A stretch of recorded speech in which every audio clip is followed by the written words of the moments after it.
HarperCollins and Harper Audio present The Captive Imagination, Addiction, Reality, and Our Search for Meaning by Elias Dakwar. Read by Gary Tiedemann. Imagination is not a state, but the human existence itself. William Blake. The Holy Land is everywhere. Black Elk. Preface. This book began as a conversation with a friend several years ago. We were discussing the psychedelic, from the Greek psyche delos, mind and or soul manifesting, research I had been conducting with ketamine. Not typically considered a psychedelic substance, but capable of comparable effects. The question was what role my research, by then spanning a decade, might be playing in the so-called psychedelic renaissance, the buzz phrase for this second wave of academic, commercial, medical, and popular interest in hallucinogenic compounds, notably psilocybin, mescaline analogs such as methylene dioxymethamphetamine, MDMA, and N-dimethyltryptamine, DMT. Psychedelic and renaissance are not the words I would have chosen to use. I do not identify as a psychedelic researcher. I find the label more appropriate for Western products of a certain style, be they music or fashion, than for substances or experiences dating back millennia, maybe even to our origins. Nor do I see a renaissance in the recent surge of interest. Business as usual is the better phrase. These are the words, however, that have the day, even for people outside of English-speaking countries, such as my friend.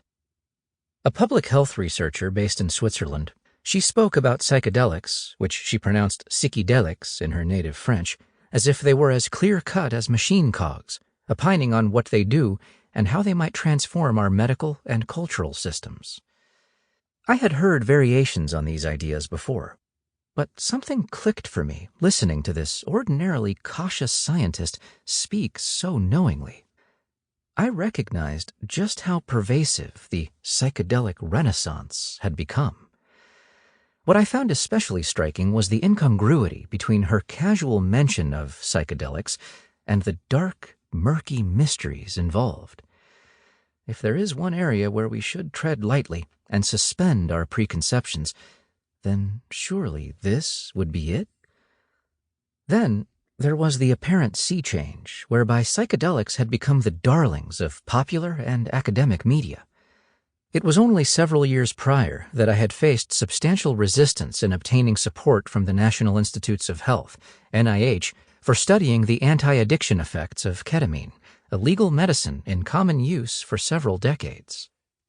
Most other hallucinogenic compounds, by comparison, are illegal and clinically inaccessible. I confronted many prejudices during this process pertaining to drugs, to addiction, to consciousness, and to the place of disruptive experiences in our lives. It seemed doubtful to me that the pendulum would swing so precipitously to the other side without retaining much of the same blind momentum. Our conversation ended up extending far beyond ketamine and psychedelics. What seemed most important to discuss weren't psychedelics as a unique drug class, but the babble of scientific and cultural currents attempting to comprehend them, demonizing them one moment, only to celebrate them as a rising blockbuster antidepressant pharmaceutical the next. A paradigm-shifting Prozac, as psilocybin has been called, for the 21st century. I left the conversation motivated to bear witness to another renaissance. These words are the result. They do not proclaim a psychedelic renaissance, nor, in fact, any other kind. They do not proclaim anything at all. This renaissance does not need our permissions or proclamations. It has always happened, and it has always been resisted. An unending breakdown of our beliefs and systems in the face of an ever-shifting, inscrutable immensity we might call existence.